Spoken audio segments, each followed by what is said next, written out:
Hi everyone, welcome to my channel. In this video, I'll be discussing what net investment income tax is all about, who is subject to it, and how you can be exempt. And lastly, few tax planning ideas to avoid the net investment income tax. If your rentals earn a profit, you became subject to the net investment income tax, also called the Medicare contribution tax. Enacted to help fund Obamacare, this tax impacts many higher income landlords. However, some lucky landlords are able to avoid it completely, no matter how high their incomes. Like with any other tax, the net investment income tax is complicated. Here is an overview of how it works. What is the net investment income tax? It is a separate 3.8% income tax on unearned income, that is, income other than from a job or business in which you actively participate. Those subject to it, primarily higher income taxpayers, must pay it in addition to their regular income taxes. You report the amount you are required to pay by completing IRS Form 8960, which is net investment income tax for individuals, estates, and trusts, and attaching it to your return. Any gain you realize when you sell rental property may be subject to the tax, but it won't be due until you pay your income taxes for the year. So you may need to include net investment income tax in your estimated taxes you file during the year or be subject to a penalty. Who is subject to the net investment income tax? You'll be subject to the tax only if your adjusted gross income, or AGI, exceeds an annual threshold amount and you have net investment income. You'll be subject to the tax only if your AGI for the year exceeds $200,000 if you're single, or $250,000 if you're married filing jointly, and the threshold is $125,000 for married couples filing separately. If you add up all your income from every source and the total is less than the applicable $200,000 or $250,000 threshold, you will not be subject to this tax.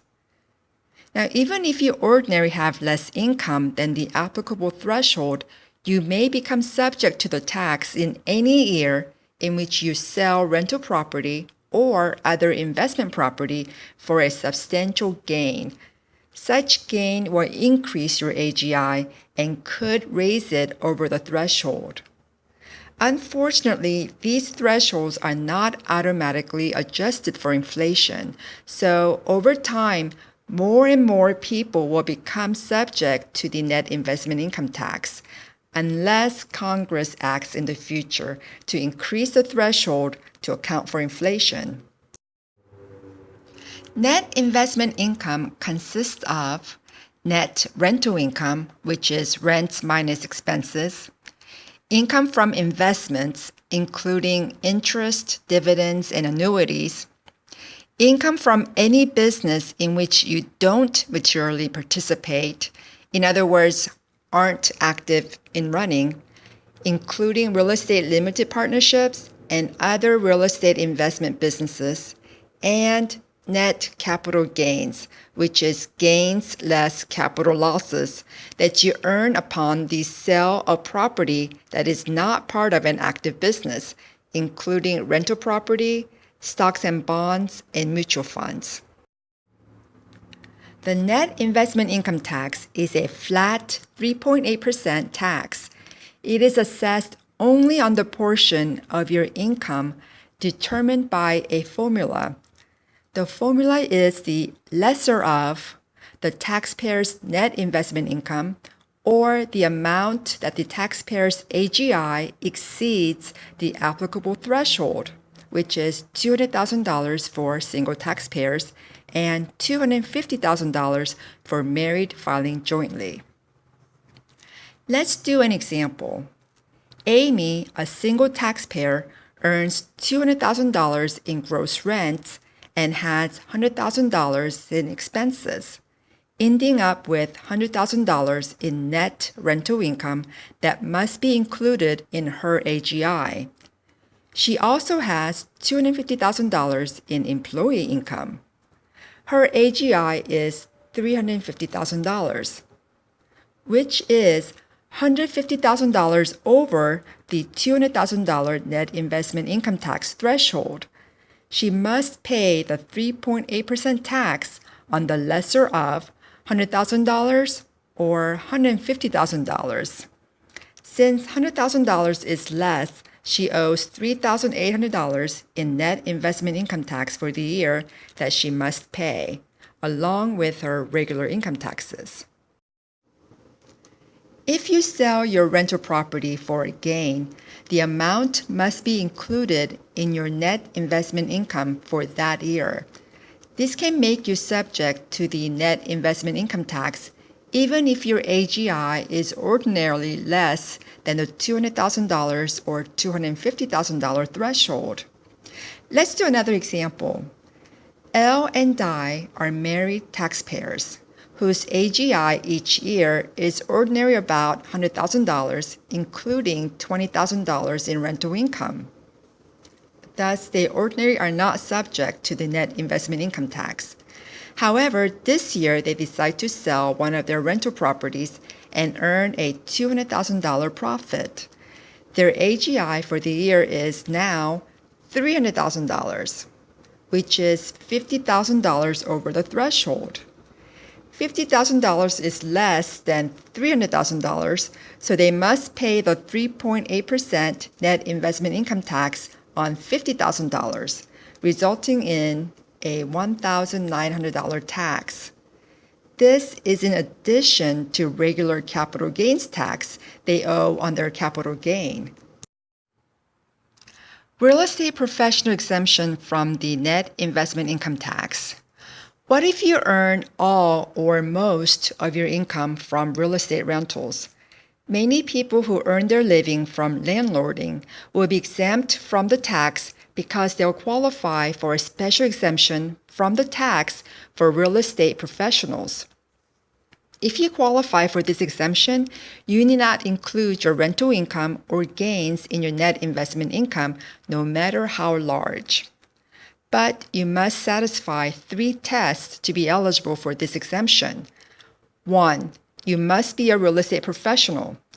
To qualify, you or your spouse, if you file jointly, must spend over 50% of your work time in a real estate business and spend over 750 hours working in real estate businesses during the year. As a rule, people with full-time jobs outside of real estate cannot qualify.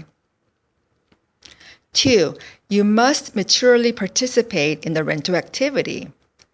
There are various methods to establish material participation.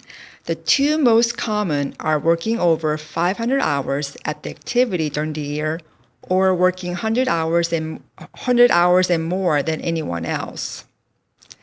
And 3, your rental activity must qualify as a business for tax purposes. The IRS net investment income regulations establish a safe harbor rule for when a rental real estate activity conducted by a real estate professional is a business, so long as a real estate professional devotes more than 500 hours per year to the rental activity. It will automatically qualify as a business for these purposes, and the rental income will not be subject to the net investment income tax. Alternatively, if a real estate pro has participated in rental real estate activities for more than 500 hours per year in 5 of the last 10 tax years, the rental activity will qualify as a business.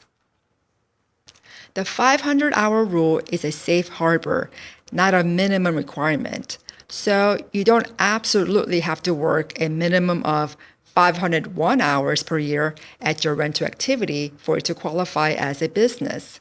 You can work fewer hours and still qualify as a business. Now, landlords who earn profits from their rental activities will want to qualify as real estate professionals. Before 2014, when the net investment income tax went into effect, landlords with profit-making rentals didn't used to care whether they qualified as real estate professionals. It didn't matter because this classification only benefited landlords who had losses they wanted to deduct from their non-rental income. This is no longer the case. Qualifying as a real estate professional benefits landlords who earn profits because they won't have to pay the net investment income tax on them. Tax planning to avoid the net investment income tax.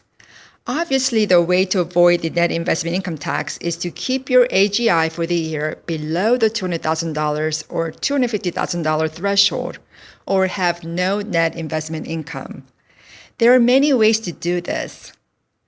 Avoid a large single-year gain when you sell rental property by using installment agreements which spread your payment over many years. Or avoid a large single-year gain when you sell rental property by using a like-kind exchange. They can defer tax on your gain indefinitely. Or don't sell your rental property. When you die, your heirs can inherit it tax-free. Make tax-deductible contributions to your 401k, traditional IRA, or other qualified retirement plan. Or if you're over 70 and a half years of age, donate an IRA of up to $100,000 to charity. Well, I hope you enjoyed my video, and if you haven't already, please subscribe and give this video a thumbs up.